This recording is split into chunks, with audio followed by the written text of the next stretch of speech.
we provide you the platform to turn your dreams into reality.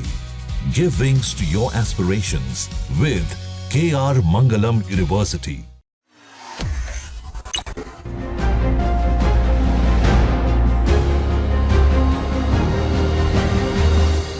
नमस्कार, between the lines with नीलू रंजन में आपका स्वागत है। आज हम बात करेंगे जस्टिस यशवंत वर्मा की। जी हाँ, वही जस्टिस जिनके घर में होली की रात नोट जले थे बहुत सारे, और अगले दिन जब मीडिया पहुंची तो जले हुए नोट के टुकड़े जो है वो बाहर कूड़े के ढेर में मिले थे। और ये बताया जाता है कि बहुत सारे जो बिना जले हुए नोट थे वो रात में ही गायब कर दिए गए थे। अब जस्टिस वर्मा को उसका हिसाब देने का समय आ गया है। सरकार ने पूरी टाइमलाइन तय कर ली है और हो सकता है कि इसी मानसून सत्र में, जो संसद का जो मानसून सत्र है, यानी कि इस बरसात के दौरान जो जले हुए नोटों का हिसाब यशवंत वर्मा को देना पड़े। जस्टिस वर्मा के खिलाफ कितनी तेजी से कार्रवाई होगी, कैसे होगी, सरकार का क्या क्या प्लान है, ये सब हम आपको बताएंगे। और एक बार जब संसद की कार्रवाई खत्म हो जाएगी उसके बाद कैसे सीबीआई ईडी कार्रवाई शुरू होगी, उसके क्या नियम हैं, वो सारा कुछ आपको हम आज बताएंगे। तो दरअसल जस्टिस वर्मा के खिलाफ अगर महाभियोग का प्रस्ताव आता है तो उसमें एक नियम जो है वो एक ऐसा नियम है जिसकी वजह से बहुत लंबा समय लग जाता है, और उसी की वजह से आज तक आज़ादी के बाद किसी भी हाई कोर्ट या सुप्रीम कोर्ट का जो न्यायाधीश है उसके खिलाफ महाभियोग प्रस्ताव पारित नहीं हो पाया है। यानी कि महाभियोग लाकर किसी भी हाई कोर्ट या सुप्रीम कोर्ट के जज को नहीं हटाया जा सका है। और वो जो चीज़ है वो ये है कि जब संसद में प्रस्ताव पेश होता है महाभियोग का, तो अगर लोकसभा में पेश हो रहा हो तो 100 सांसदों का उस पर हस्ताक्षर चाहिए, और अगर राज्यसभा में पेश हो रहा हो तो 50 सांसदों का हस्ताक्षर चाहिए। ये तो कई बार इस चीज़ को क्रॉस कर चुके हैं। कई जजेस के खिलाफ जो महाभियोग लाया गया तो इसमें ये प्रक्रिया पूरी हो गई। इसके बाद एक जटिल प्रक्रिया है। वो प्रक्रिया है कि महाभियोग प्रस्ताव जब आ जाएगा तो सदन से जाएगा सुप्रीम कोर्ट के पास कि भाई एक सदन ही नियुक्त करेगा एक जांच कमेटी, जिस जांच कमेटी में चीफ जस्टिस ऑफ इंडिया जो हैं वो अपना उत्तराधिकारी नियुक्त करेंगे कि उनके जगह पे कोई होगा, प्रतिनिधि नियुक्त करेंगे। वो सामान्य तौर पे सुप्रीम कोर्ट का कोई जज होगा, फिर एक हाई कोर्ट का जज होगा, उसमें मौजूदा सिटिंग जस्टिस जो है वो होंगे, और एक जो है वो विधिवेता जुरिस्ट जो विधि के जानकार हैं वो उनको उसमें रखा जाएगा।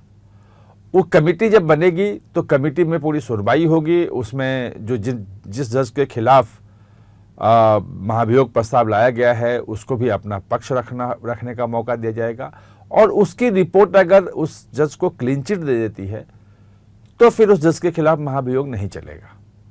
अगर कह देती है कि इनके खिलाफ कोई चार्जेज नहीं है तो नहीं चलेगा, और अगर वो कहती है कि हाँ इनके खिलाफ चार्जेस हैं और ये सही हैं जो आरोप हैं, तो उसके बाद फिर महाभियोग का प्रस्ताव चलेगा।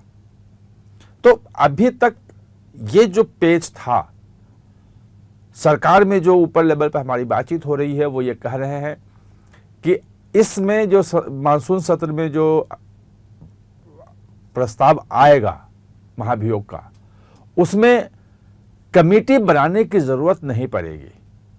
यानी कि प्रस्ताव आएगा और प्रस्ताव सीधे पास हो जाएगा। क्यों बनाने की जरूरत नहीं पड़ेगी? वो इसीलिए कि जब उनके यहाँ जले हुए नोट मिले थे और तमाम शिकायतें आई थी तो सुप्रीम कोर्ट पहले ही 4 सदस्यीय कमेटी बना चुका था, जिसमें हाई कोर्ट के जजेस थे, सुप्रीम कोर्ट द्वारा नियुक्त कमेटी थी, और उसी कमेटी ने अपनी रिपोर्ट दे दी है, जिस रिपोर्ट को सुप्रीम कोर्ट ने राष्ट्रपति के पास भेजा, प्रधानमंत्री के पास भेजा, और उसके आधार पे ही महाभियोग की प्रक्रिया जो है वो शुरू कर रही है सरकार। यानी कि एक बार जब सुप्रीम कोर्ट द्वारा जो गठित कमेटी जांच कर चुकी है तो फिर नई कमेटी बनाने की जरूरत नहीं है। यानी कि संसद में अगर महाभियोग का प्रस्ताव आता है और जो नियम कहता है कि जो कुल स्ट्रेंथ है उस वक्त संसद का, जैसे लोकसभा में 543 है, 245 जो है वो राज्यसभा में है। इसमें से जितने आधी संख्या होनी चाहिए और जो उपस्थित हैं उसका 2/3 होना चाहिए। अगर वो उसमें वोटिंग करते हैं तो प्रस्ताव पारित हो जाता है और उसके बाद वो जज नहीं रहते हैं। सरकार इसमें चाह रही है कि वोटिंग ही ना हो। कल किरण रिजिजू को काम दे दिया गया है और जयराम रमेश से उनकी बात हो गई है और तमाम नेताओं से बातचीत हो रही है और सभी अभी तक जो खबर आ रही है वो ये कि सभी राजनीतिक दल इस मामले में एकमत हैं कि जस्टिस वर्मा को महाभियोग का प्रस्ताव ला करके इनको हटाया जाए। यानी कि जिस दिन प्रस्ताव आएगा महाभियोग का, उसके बाद वोटिंग का समय रखा जाएगा, तो एक दिन लोकसभा में एक दिन राज्यसभा में, वो तो ध्वनिमत से हो जाएगा, कोई विरोधी नहीं करेगा। तो प्रस्ताव पारित हो गया।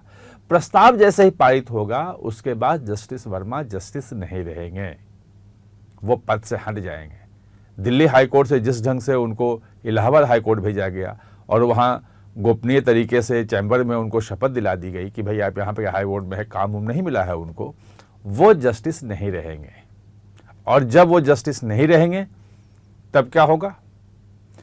तब जो क्रिमिनलिटी है, जो आपराधिकता उसमें है कि वो जो पैसे थे क्या उनकी सैलरी की कमाई के थे या उनकी पुश्तैनी कमाई कोई संपत्ति थी जिसके पैसे थे, वो पैसे थे किस बात के, उसकी आपराधिक जांच शुरू होगी सच में उसके बाद। और वो आपराधिक जांच शुरू करेगी सीबीआई को काम दिया जाएगा। और अगर वो पैसे कहीं और से आए हैं या इस बीच में कहीं और से लेन देन हुई है, कौन ले गया क्या ले आया, उसमें देखना पड़ेगा कि अगर उसमें कोई प्रोसीड ऑफ क्राइम मिला कि वो पैसे किसी और के पास गए, कहीं और खपाए गए, कहीं और रखा गया, या इस ढंग की अवैध जो कमाई है उससे कुछ उन्होंने संपत्ति ही बनाई है, उसकी जांच होगी तो ईडी भी उसमें शामिल हो सकती है। ईडी का भी फाइल नहीं है, लेकिन हाँ ईडी भी इस मामले में तैयार है। और जब जस्टिस वर्मा जस्टिस नहीं रहेंगे, महाभियोग लाकर उनको हटा दिया जाएगा, तो वह गिरफ्तार भी हो सकते हैं। अगर उन्होंने सहयोग नहीं किया तो सीबीआई उनको गिरफ्तार भी कर सकती है और उनको हिरासत में भी, कोर्ट अदालत उनको सीबीआई की हिरासत में भी भेज सकता है पूछताछ के लिए। यानी कि सारे दरवाजे इसी मानसून सत्र में खुल जाएंगे और जस्टिस वर्मा के मामले में अब न्याय की उम्मीद जो है वो बढ़ गई है और लगता है कि जस्टिस वर्मा को अपने जो जले हुए नोटों का और जो बचे हुए नोटों का, दोनों का हिसाब देना पड़ेगा। आप हमारी चर्चा में जुड़े, इसके लिए बहुत बहुत धन्यवाद।